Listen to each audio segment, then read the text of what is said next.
تعب، حزين، حاسس ان حياتك كلها مش اللي هي دي اللي انت بتحلم بيها، نفسك يبقى عندك فلوس اكتر، نفسك تتجوزي الشخص اللي انت تتمنيه، نفسك تسافري البلد الفلانيه، نفسك تحققي كل اللي نفسك فيه، الفيديو ده هيغير حياتكم. عارفه ان العنوان غريب، عارفه ان الموضوع كليشيه، بس صدقني انا واثقه ومتاكده ان انت لو عملت الخطوات دي حياتك هتتغير وهتبقى احسن. فيلا نبدا الفيديو. خلينا فاكرين دايما ان دايما ربنا بيختار لينا الاحسن عشان نكون متفقين ونرضى باي حاجه، بس نسعى ونجتهد وان ربنا مع الناس اللي بتسعى.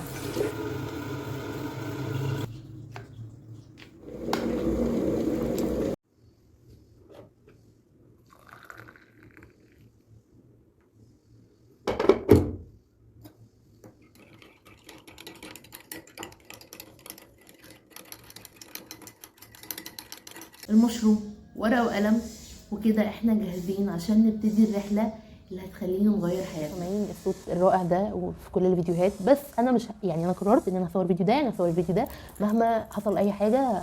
احنا سامعين، احنا هنعمل نفسنا مش واخدين بالنا من اي حاجه وهنسمع وهنركز. وهتجيب قلم ورقه وتبتدي تكتب فيها الحاجات اللي انت عايزها. يعني هنجيب قلم ورقه ونكتب. هتعرف عن نفسك، بس مش هتعرف عن نفسك دلوقتي، هتعرف عن نفسك الشخص اللي انت عايز تكونه.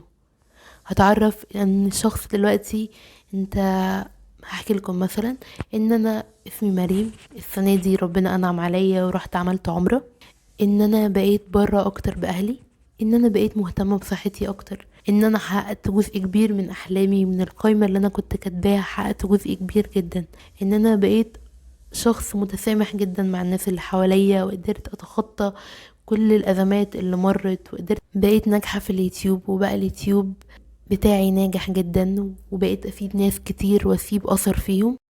هتكتب اللي انت عايز تكونه، الحياة والشخص اللي انت بتتمناه، الشخص اللي عايز يبقى عنده فلوس واكتر من مصدر دخل، الشخص اللي عايز يتجوز الانسان الفلانية، البنت اللي نفسها يبقى عندها شريك حياة ويكون علاقتهم صحية ومش سامة. هتكتب عن الشخص اللي انت بتتمنى تكونه. اكتبوا الحاجات اللي انتوا عايزينها فعلا، ان انت عايزها، اللي انت بتتمناها، اكتبها في ورقة. بص الورقة دي كويس، اقرأها كويس، وصدقني هتوصل للحاجة دي. ليه بقى؟ انت اصلا ممكن تنسى ان انت كتبت الورقة، هتنسى، بس عقلك مش هينسى، عقلك يتخزن فيه ان انت كتبت كذا. فهيبتدي عقلك بشكل اوتوماتيك يشتغل على الحاجات دي، يشتغل على الفلوس، يشتغل على الحاجة، هيخليك تسلك الطرق اللي توصلك للحاجة اللي انت عايزها. عقلك ليه اللي انت بتقوله عليه، ما ملهوش دعوه باي حاجه تانية. انا لو قلت له كذا هو خلاص يبقى كذا، لو قلت له كذا يبقى كذا.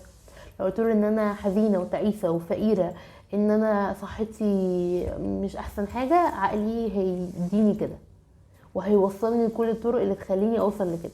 لو قلت لا انا انسان، انا غنيه، انا صحتي كويسه، انا ناجحه جدا في دراستي، انا ناجحه في شغلي، هيوصلني برضك لكده. انت اللي بتختار دخل ايه عقلك. عقلك اللاواعي بيخزن كل حاجة، بيخليك توصل للي انت بتقوله له. فشوف انت بتقول ايه لنفسك، كلامك بينك وبين نفسك ايه عن نفسك اللي انت عايز تكونها. هكتب عن مريم اللي انا عايزه اكونها بعد سنة زي دلوقتي. Show me your friends and I show you your future. You want to know why? اعتقد انت فاهم ومش محتاج ان انا اوضح اكتر من كده. اريني اصدقائك اريك مستقبلك. المرء على دين خليله. صاحبك اللي انت قاعد معاه 24 ساعة هتبقى زيه. ما تقوليش لا انا هقدر ما بقى زيه، انا ممكن ابقى مختلف عنه، لا هتبقى زيه بالظبط صدقني. مثل مصري عندنا بنقوله ان من عشر الام 40 يوم صار منهم. لو قعدت مع حد 40 يوم بقيت زيه، زي ما مثلا بعد 40 يوم العادة دي بتبقى خلاص عادة فيك. ما تحاولش تقولي لا انا مش هبقى زي فلان، انا عمري ما هعمل كذا، لا احنا اصحاب بس انا مش هاخد منه الصفة الفلانية.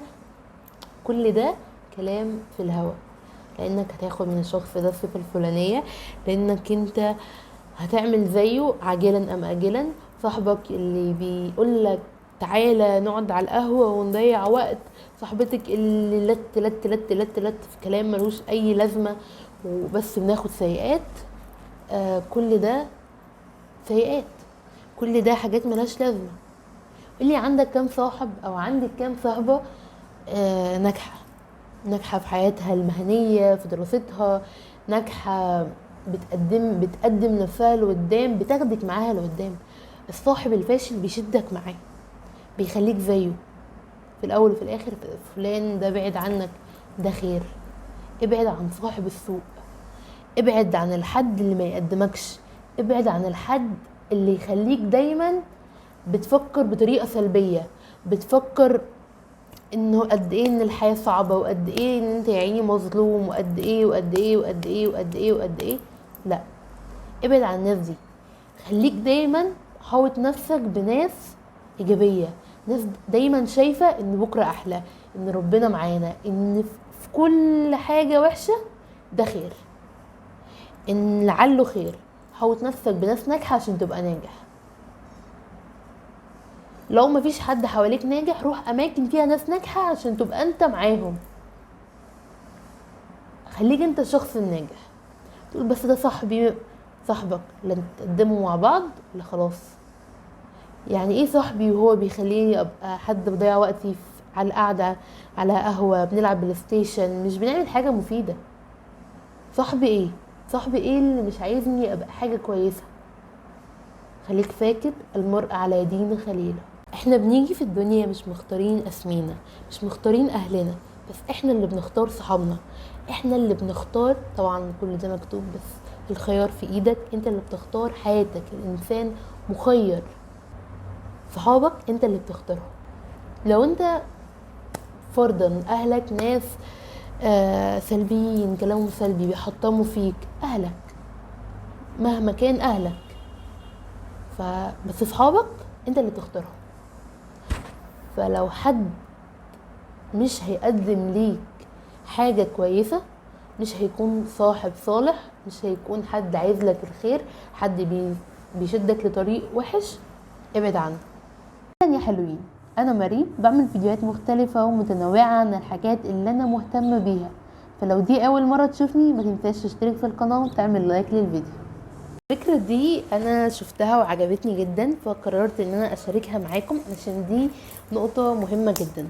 لازم تشوف احلامك علشان تصدقها، تتخيلها كده بالصورة عشان تحس ان هي خلاص قربت تبقى ملموسة.